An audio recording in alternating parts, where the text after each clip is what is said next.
Hey, c'est Dame, au studio Waze Park. Alors ce matin, si tu veux, je pensais au track qu'on est en train de faire. J'avais envie de lui donner un peu de sens, un peu de contenu narratif. Donc en fait, je pensais, si tu veux, à la notion d'espace qu'on a dans la drum and bass, au fait que grâce aux outils qu'on a aujourd'hui, les outils qui transforment le son, ça nous provoque des effets psychoacoustiques, ça nous crée des espaces dans le cerveau qui n'existent pas. Et du coup, dans notre cerveau, ça crée des formes qui nous plaisent bien, des formes qui participent à la musique. Voilà. Donc en fait, ça crée des formes nouvelles, quoi. C'est ça vraiment que je retiens dans cette histoire de drum and bass. Donc ça donne un côté finalement naturellement futuriste, puisqu'on n'a pas ces exemples dans la nature. Et, et voilà, ça m'a amené à réfléchir donc à ce côté futuriste, tu vois, qui colle bien quand même avec le milieu de la drum and bass. Et ça m'a amené aussi à la notion de robot, tu vois.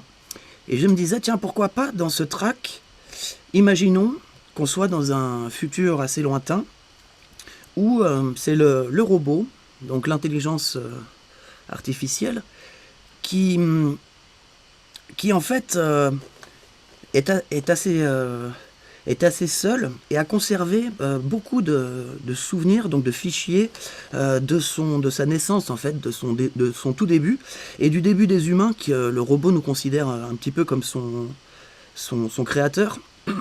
Donc si tu veux, il a quand même un lien affectif avec nous. Et imaginons, tout ça c'est de l'imagination, hein. Imaginons donc qu'il ait gardé des fichiers, puis qu'il se les garde comme ça, il aime bien revenir dessus. Donc voilà, on serait exactement dans cette scène-là, ce cadre-là, de l'intelligence qui, dans son intimité comme ça, va loader un fichier très ancien de son début, et va l'écouter.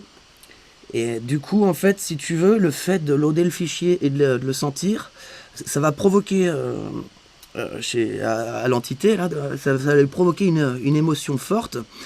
Et donc, beaucoup de mécanique autour de ça, finalement, parce qu'un robot, finalement, en tout cas, dans notre imagination à nous, et ça va être plein de formes comme ça qui vont bouger et qui vont créer du son.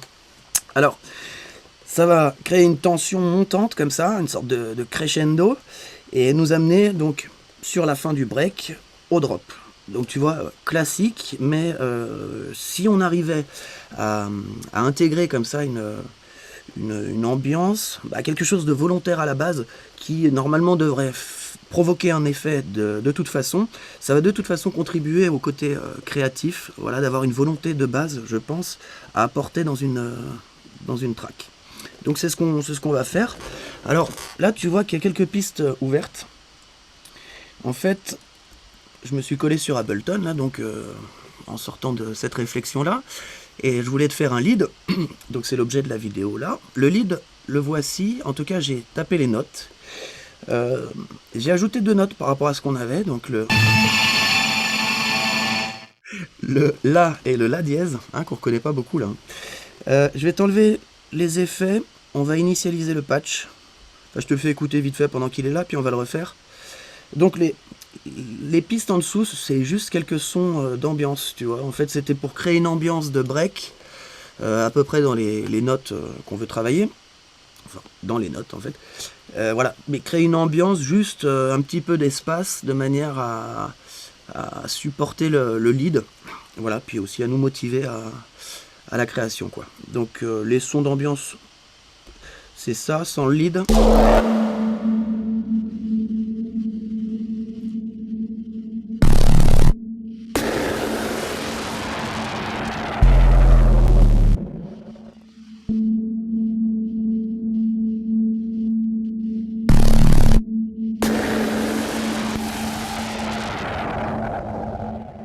Donc rien de bien particulier là-dessus, tu vois, c'est juste vraiment créer un support.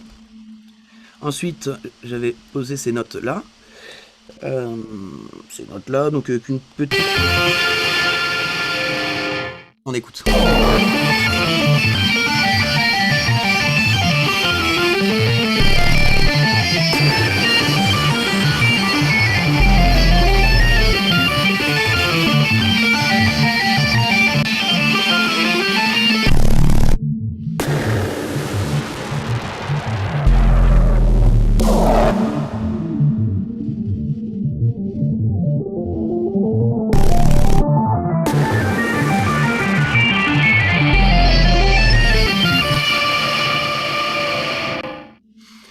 Voilà, je pense qu'on va travailler à peu près comme ça, c'est-à-dire une montée de filtre.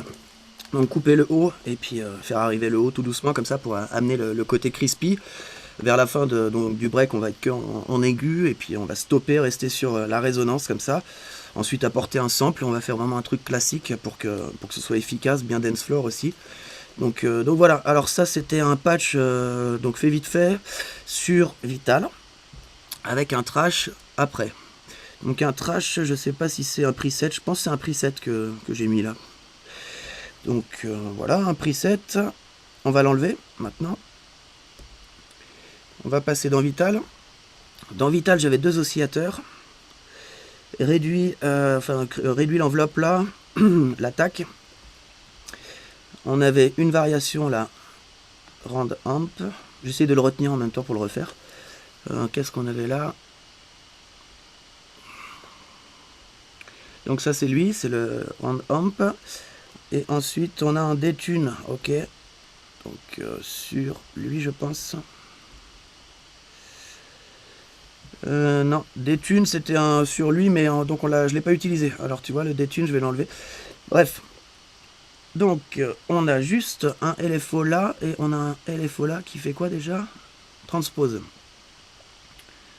D'accord, d'accord. D'accord, ça marche. Bon, on initialise le patch et c'est reparti. Donc, une descente de pitch ici. Hop.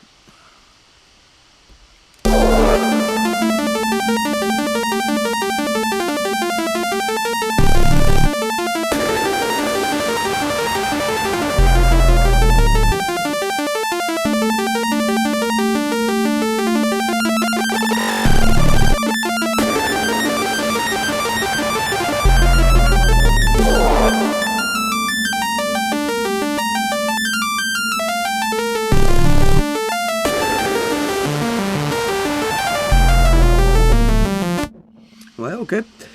Comme ça, on va se réduire donc notre enveloppe de volume. Qu'est-ce qu'on avait d'autre? On s'envoie le deuxième oscillateur. On était en round amp.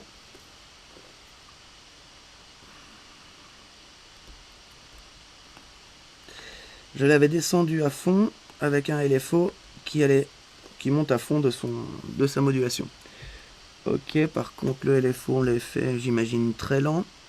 Donc on va partir peut-être sur 16 mesures en synchro. Pas de smooth, ça change rien.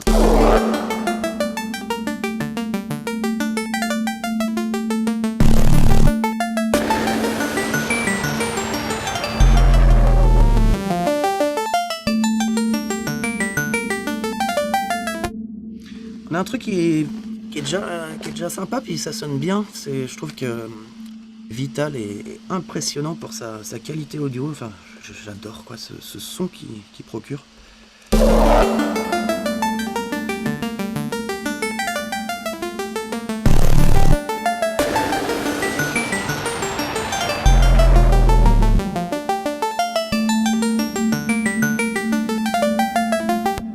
Donc tu vois, en reverb, j'étais parti sur une reverb longue, mais avec peu de mix, bien cuté comme ça.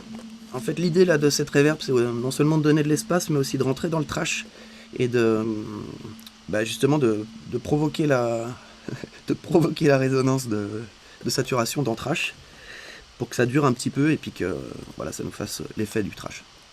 Qu'est-ce qu'on avait d'autre? En fait, je vois qu'il là, il est assez pur et il me plaît plus que celui d'avant.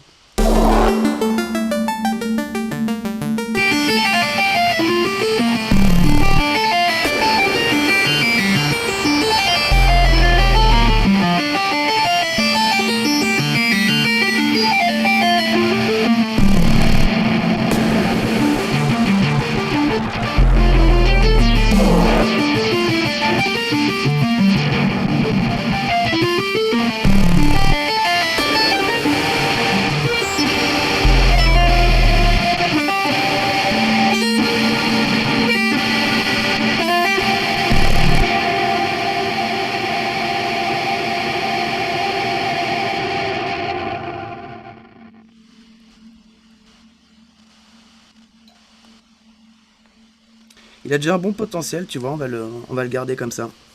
Donc je vais te enregistrer dans la description. Et de toute façon, on va le faire évoluer ce lead une fois qu'on sera en contexte. Ça c'est clair, on va lui faire des effets de stéréo. Ah bah tu vois, ouais, ça par contre je te le fais avant.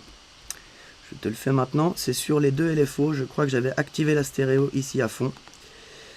Et ça joue, ça joue.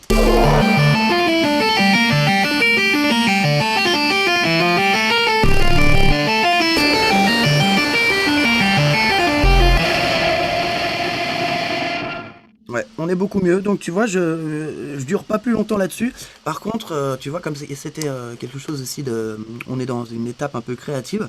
Et ben, n'hésite pas à me faire part de tes idées pour qu'on les intègre au projet.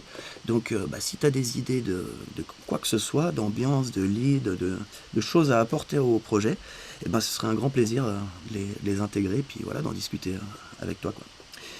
Super, allez, je coupe. Je te souhaite une belle journée et à tout bientôt.